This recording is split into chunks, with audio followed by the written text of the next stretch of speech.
আসসালামু আলাইকুম রহমতুল্লাহি ওয়া বারাকাতুহু। ইমানের সহিত মৃত্যু লাভের আমল। কোন দোয়াটি পড়লে ইমানের সহিত মৃত্যু হবে? কোন দোয়াটি পড়লে কবর ও হাসরের শান্তি লাভ হবে? কোন দোয়াটি পড়লে আল্লাহর সন্তুষ্ট লাভ হবে?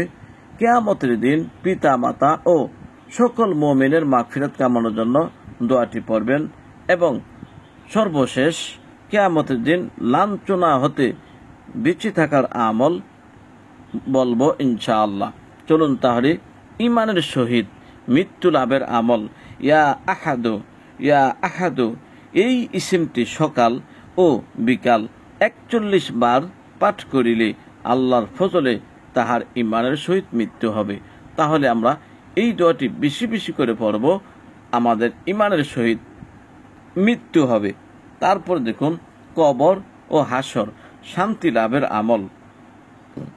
যে ব্যক্তি প্রত্যেক জুমার রাত্রিতে ইয়া মোহসি এই নামটি 1001 বার করিয়া পাঠ করিবে, আল্লাহর ফজলে তাহার কবর ও হাসরে আসানি হবে, অর্থাৎ সহজ হবে, সে শান্তি লাভ করবে।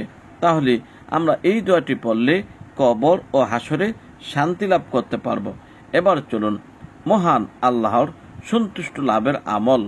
যে ব্যক্তি সর্বদা ইয়া আফুউন এই ইসিমটি জিকির করবে, সেই ব্যক্তি আল্লাহ তাআলার সন্তুষ্ট লাভ করিতে পারবে। সুবহানাল্লাহ। তারপর দেখুন কিয়ামতের ময়দানে পিতা মাতা ও সকল মুমিনের মাগফিরাত কামনার জন্য এই দোয়া পড়বেন। রব্বানা গফিরলি ওয়ালি ওয়ালিদাইয়া ওয়ালিল মুমিনিনা ইয়াউমা ইয়াকুমুল হিসাব। প্রিয় দর্শক, এখানে আরবি দেওয়া আছে, যদি আপনি আরবি না পারেন তাহলে বাংলা উচ্চারণ দেওয়া আছে। এই দোয়াটি পাবেন সরাসরি সূরা ইব্রাহিম 41 নম্বর আয়াত। তারপর সর্বশেষ আরেকটি দোয়া আছে, কিয়ামতের দিন লাঞ্ছনা হতে বাঁচার আমল। এই দোয়াটি পড়লে কিয়ামতের দিন লাঞ্ছনা থেকে আপনি বাঁচতে পারবেন, আল্লাহ পাক আপনাকে হেফাজত করবেন। রব্বানা ইন্নাকা মান তুদখিলিন নার ফাকাদ আখযাইতাহু ওয়া মা লিয-যালিমিনা মিন আনসার। রব্বানা ইন্নানা সামি'না মুনাদিয়ান ইউনাদি লিল ঈমানি আন আমিনু বিরাব্বিকুম ফাআমান্না।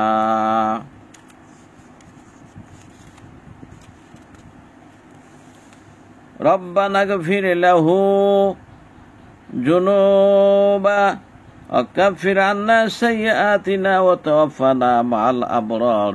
রব্বানা আতিনা মা ওয়া'আদতানা আলা রুসুলিক ওয়া লা তুখজিনা ইয়াওমাল কিয়ামা ইন্নাকা লা তুখলিফুল মিয়াদ।